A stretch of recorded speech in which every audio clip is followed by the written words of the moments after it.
Good evening, ladies and gentlemen. Again, welcome to our YouTube channel. This is Gashi's Kaiman TV, the tallest man in Black Africa. Yesterday, when William Samoei Ruto told or promised Kenyans that the shilling is going to gain against the dollar, many people did not take him seriously. You remember also, most of the UDA bloggers, the government-paid bloggers, came out guns blazing, telling Kenyans that the Doyen is winning the economic meltdown and is stabilizing the economy. I remember even Mutahi Gunyi tweeting and telling William Samoei Ruto to ignore Kenyans because he is right. And he told them, just like Moses, who ignored the people of Israel because he was speaking directly to God, William Samoei Ruto should continue with the journey of transforming this nation. And immediately he tweeted this. Again, the shilling started depreciating. No, it had come down all the way to 155 from 162. But after 2 hours, again, it was 160. And what these people are not telling you is that I'm not an economist, but it is common sense that sometimes the law of demand and supply applies to a market. That China, which is a heavily industrialized nation, is celebrating the new year, what they call the new year. And this new year, everybody stop doing whatever is doing. Go to visit the relatives, especially the old one and the weak one. And the industries, the factories, almost grind to a halt. The businesses almost come to a standstill.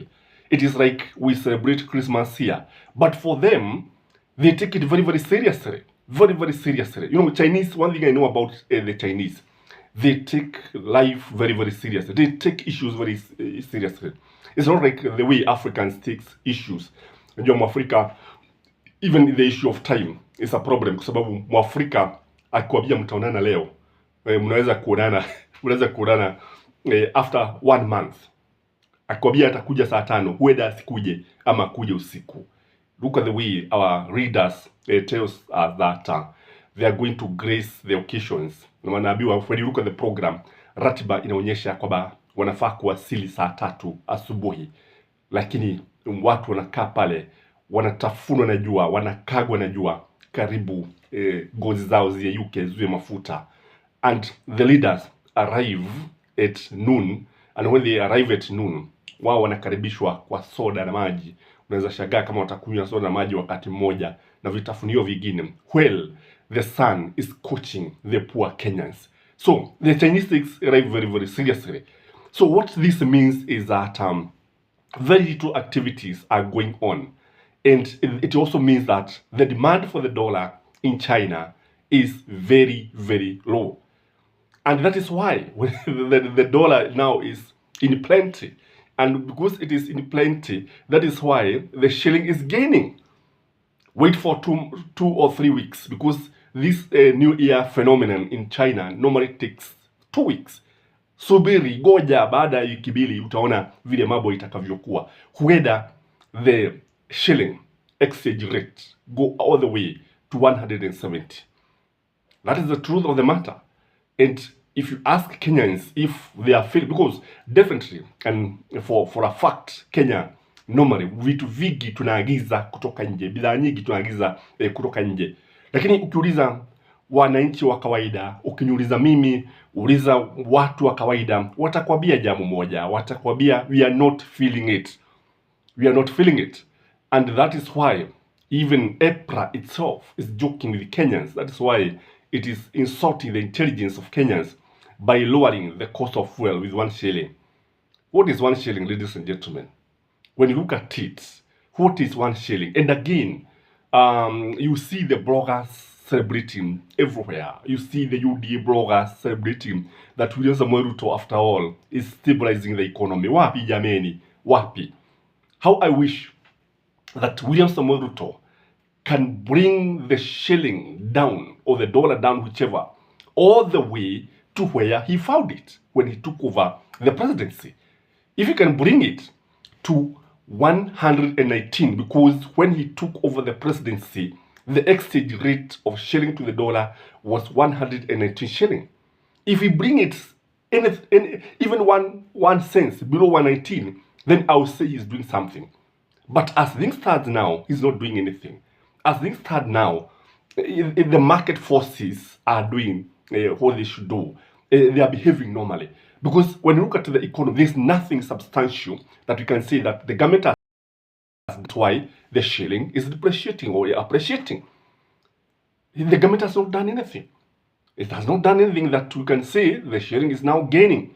Again, if he brings down the cost of fuel up to say 150, because when he took it, I remember it was 158.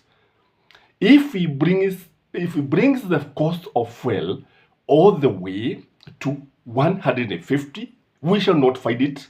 I shall not find it difficult. I will not find it difficult. I will not even mince word to say that he's doing something, because the truth must be told. But now, what people are saying in the reality is that he has caused a lot of problems to this nation.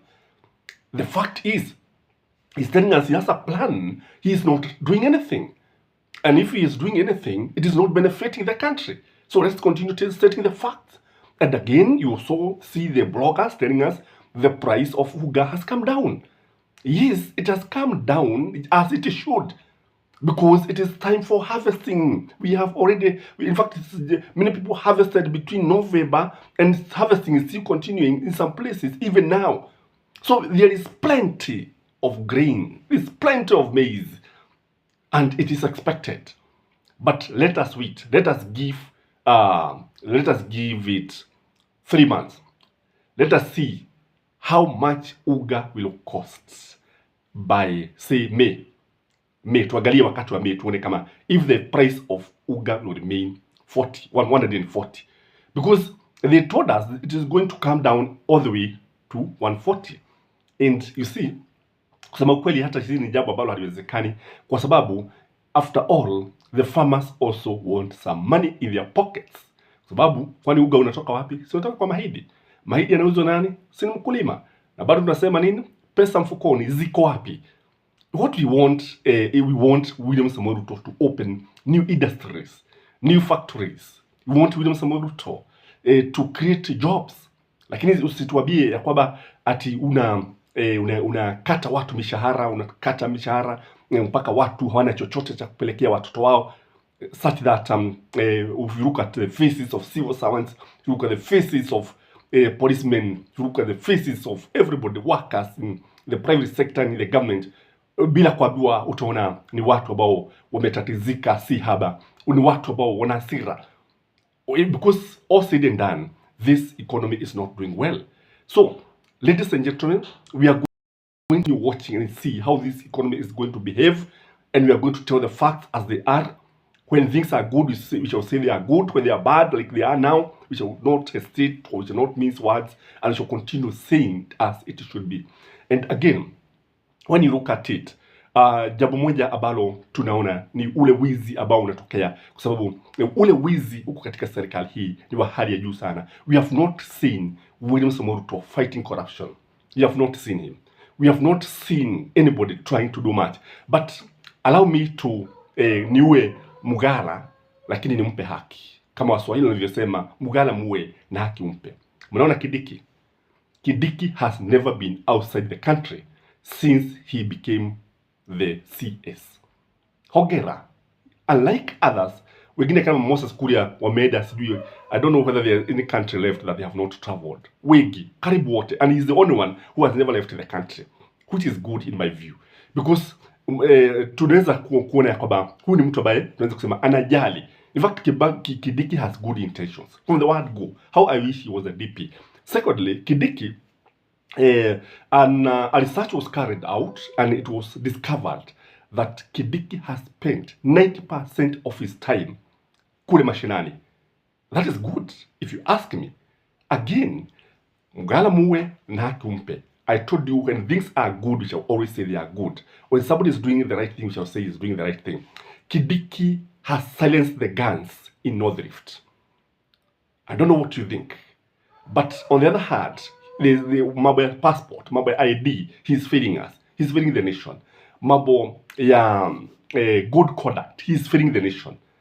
Because he's not now fighting the category. Kwa sababu kile ambacho alifanya mwanzoni tulimuona akienda kule Nyao House, but visit Ebu today because I was there looking for a passport. What I saw, I think for those of you who have been trying to look for passports, you can maybe comment in the comment section what you have witnessed. Those who have been to Nyao House, kuna kile ambacho mmeona, just write in the comment section. So on that front, he has completely failed and he needs to move with speed.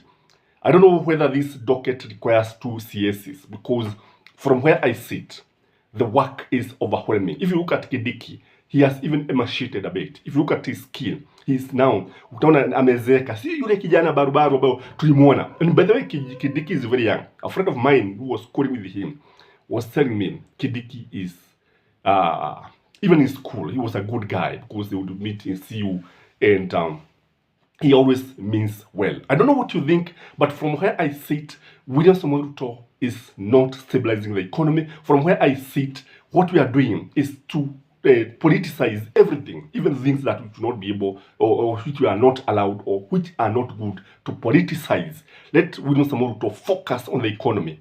And from where I sit, I'll be able to give another critical analysis about what next for Raila Amolo Odinga after this issue of the UN, and I mean African Union job. That is my take, ladies and gentlemen. As usual, please like this video and have a blessed evening. Bye-bye.